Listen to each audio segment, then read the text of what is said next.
great to be part of such an awesome panel. This is cool. Thank you for all coming and staying. All right, I get to talk about something that I've been learning a lot about. It's a new thing at IDEO. It's IDEO.org and how design thinking works in this context. Uh, IDEO.org was started by two designers, Jocelyn Wyatt and Patrice Martin. It was their vision, and they put energy into sort of setting all up about 4 and 5 years ago, then launched it 3 years ago. And it's kind of a rocking .org startup associated with IDEO, but it's a nonprofit. It just seems to have struck when it's needed. Well, it's always needed, but it started just a mile from here.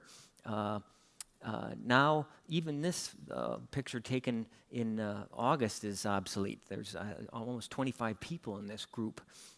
There's every year, it's the third year. These are the first 2 years of fellows. They have 1-year fellowships of people from inside IDEO and outside of IDEO, and just a remarkable energy. Over 20 projects. I'm going to touch on a few that are more on the health side of things, but water and sanitation, energy, but almost everything seems to be connected to health in the developing world, indirectly at least.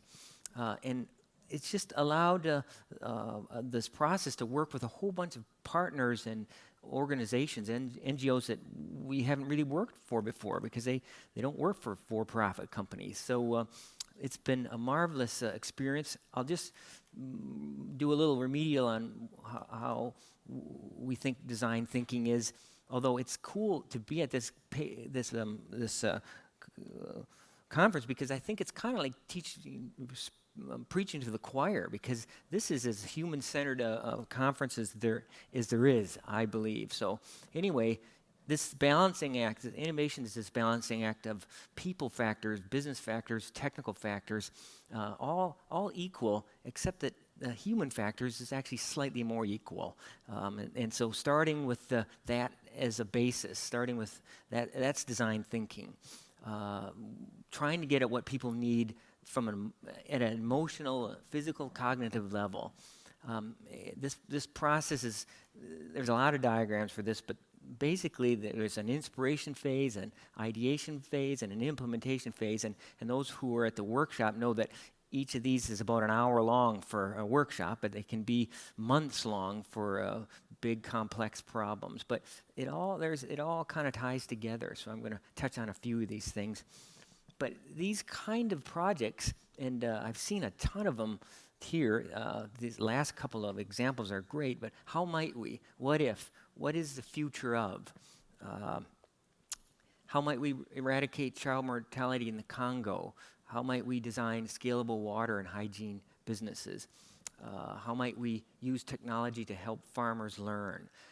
So I've got a few stories I'm going to dive into in depth, and let's go. So we've been working with the World Health Partners. How might we improve healthcare in the rural Bihar region of India? And this is over the last year.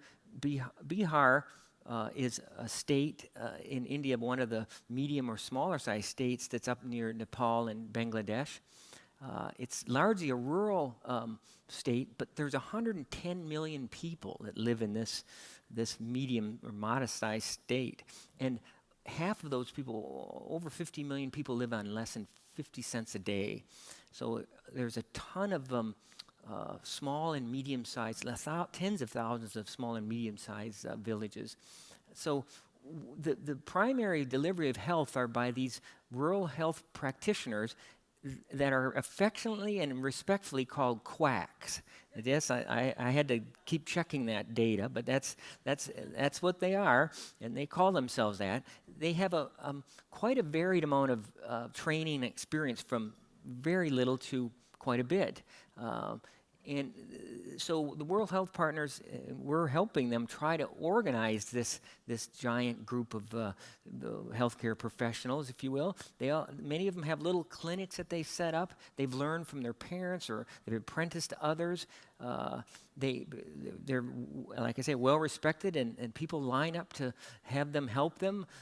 They're mostly qualified for small things and small injuries and some communicable diseases. But what we're trying to help Health Partners with is how to scale up some of the best practices and add some good practices, and things that have a pretty long way to go, but everybody's very passionate about this, and they're all willing to learn, and they just want to be better. So through a lot of research on the ground with all the World Health Partners people, we've been discovering some of the best practices and starting to spread them around, like this telemedicine.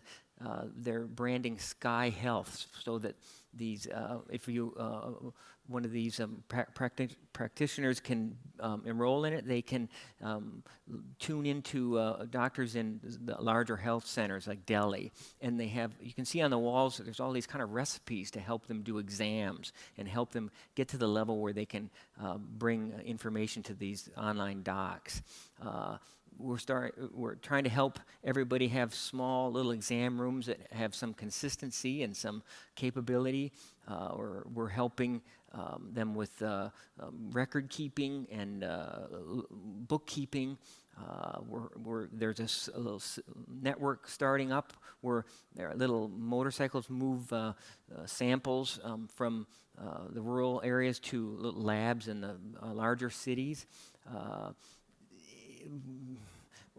Drugs, prescription drugs, I think everything is over the counter in India practically, no matter what it is. So you can get antibiotics in your food store. So they're trying to move back away from that and enable a system we're calling Sky Meds to move prescription drugs to the practitioners through a more systemized way, and enabling and helping little pharmacies start up. So there's some control here.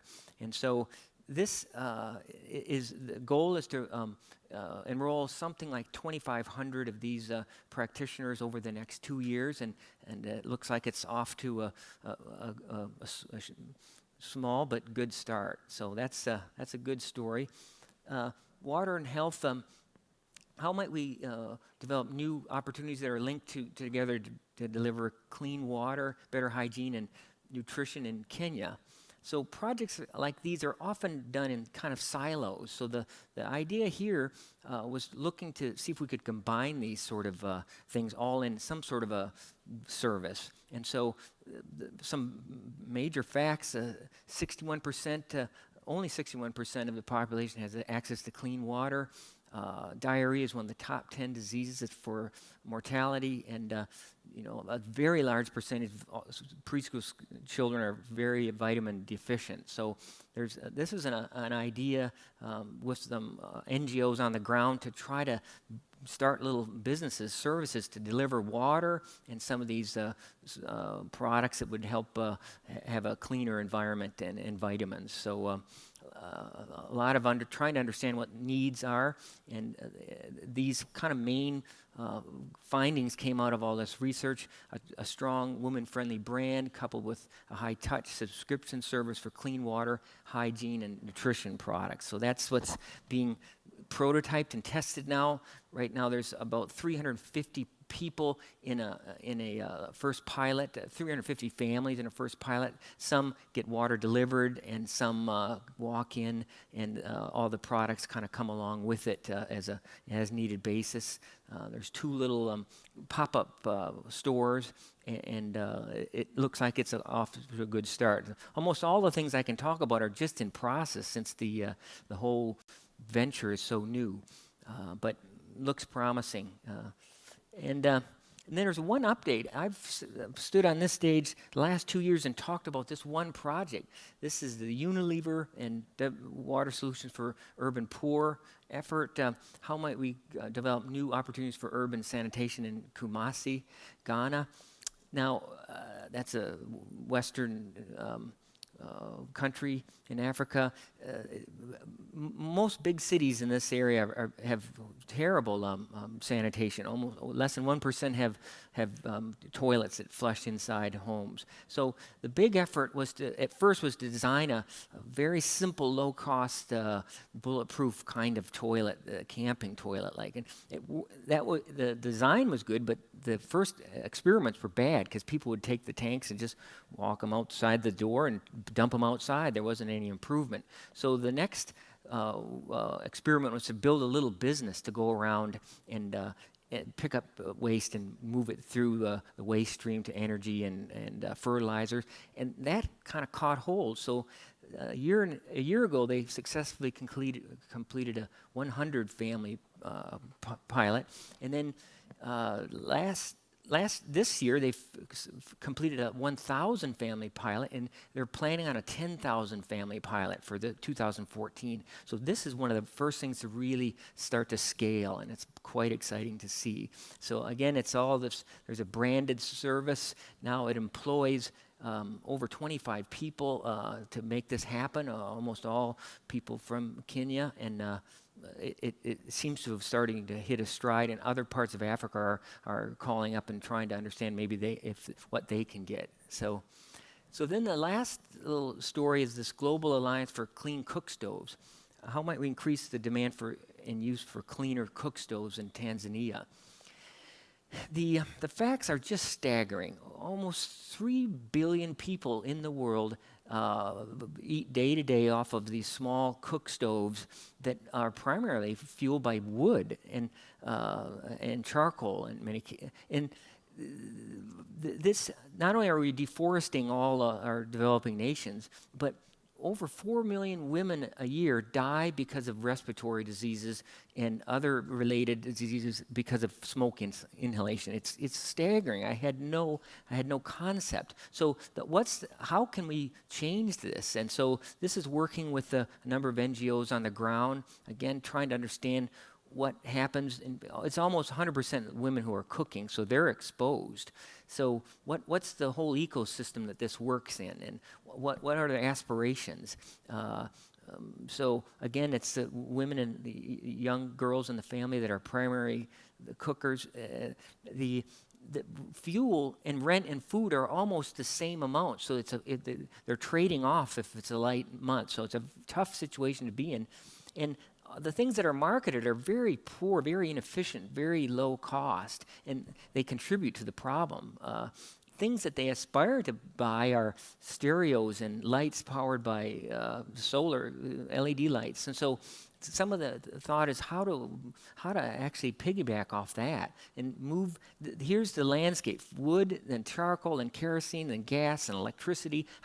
How do we move people up this ladder? And so looking at the default uses and what people aspired to do, this kind of little framework came out of it, from acquisition to use, from stove to fuel, status to utility, from saving fuel to cooking with ease, and health to comfort. Each, I could talk for a while on, but the last one is from health to comfort. It's a little counterintuitive, but most of these families are looking only one day, maybe a few days at a time. And they may know that this is bad for their health, but they have no other choice. So trying to appeal to choices that have more comfort in mind is actually a good strategy, it turns out. And again, trying to move people up this ladder with simple solutions that help them go cooking for less, making better designed cook stoves with a subscription model of things like charcoal, which is better than wood, of course, and designing stoves that have some replaceable elements so that there's a durable and a replaceable. Marketing these products alongside things that people aspire to have, like stereos and other products like that. And then cooking in your best dress, having a system that allows you to not just ruin your clothes by cooking is another strategy. So this is all going on now. These just represent the prototypes that are happening. But I thought I'd end here with a neat little video that kind of captures this.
All right, I like to leave a takeaway, but just by interviewing the design teams and watching, these are things that my list. Learn from quick and scrappy prototypes. Try pop-ups and kiosks in your experiments. Look at other local industries for inspiration. Leverage off of current behaviors in different businesses and start these projects in a specific city or a region. And then trumps all, is creating sustaining businesses seems to be key to making these things stick. So anyway, thank you very much.